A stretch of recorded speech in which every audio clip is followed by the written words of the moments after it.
On accueille sur le plateau Franck Salin, chercheur à l'IRCL, qui a organisé le colloque musique et pantomime. Alors, on va regarder un reportage d'abord, et puis vous allez nous expliquer un petit peu en quoi ça consiste. Entendu.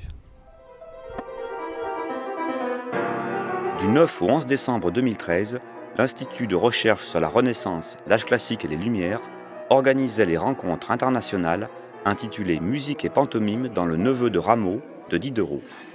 Pour sa journée d'ouverture, le colloque s'invite dans un cadre tout spécialement important. Le château d'Assas a été construit dans les années 1760, c'est-à-dire à l'époque même où Diderot concevait le texte.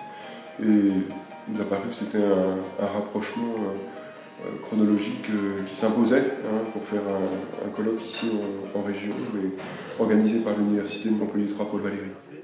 Musique et pantomime est une manifestation que l'IRCL a choisi de proposer sous la forme du colloque festival. Alors, nous allons bientôt commencer, mais rassurez-vous, ça n'a pas d'influence sur le concert.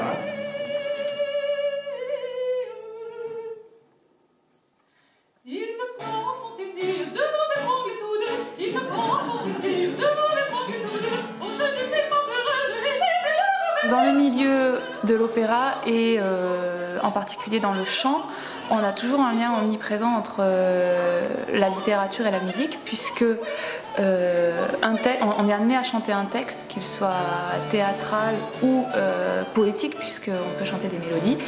Mais là, aujourd'hui, on est surtout amené à interpréter des textes écrits pour une pièce de théâtre, puisqu'ils sont écrits par des librettistes. Je suis extrêmement honorée que la première rencontre se passe dans nos murs. Cette maison qui est complètement 18e, puisqu'elle a été érigée sous Louis XV, est contemporaine de bien des écrits de ce Jean-François Rameau. Finalement, qui est le neveu de Rameau mis à l'honneur à l'occasion de ce colloque? Et comment Diderot a-t-il envisagé l'écriture de cette œuvre, puisant directement ses personnages et ses références dans son environnement contemporain et réel? Bon, l'histoire du neveu de Rameau, c'est l'histoire d'une sorte de déambulation dans les jardins du Palais Royal à Paris. C'est un dialogue entre moi, qui arrive pour se promener au jardin du Palais Royal, et il fait la revue de la galerie de ce lieu qui a été un lieu à la fois de commerce, de jeu, de prostitution, et en particulier de café où l'on jouait aux échecs. Et là, il rencontre le neveu de Rameau, qu'il présente, ce qui est un personnage réel, mais qu'il traite comme un personnage de fiction, un petit peu caricaturé. Et il dialogue et il parle de beaucoup de choses très importantes, de la vie, de la mort, de l'état social, des inégalités dans la société, de la liberté de s'exprimer, du génie.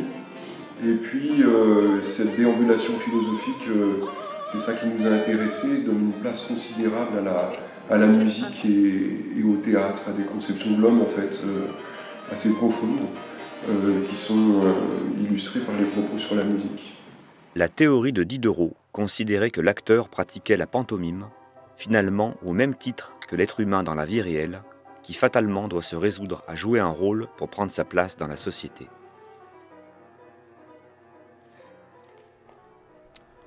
Superbe reportage. Franck, on voit un mélange entre musique et poésie, ça sort un peu de l'ordinaire.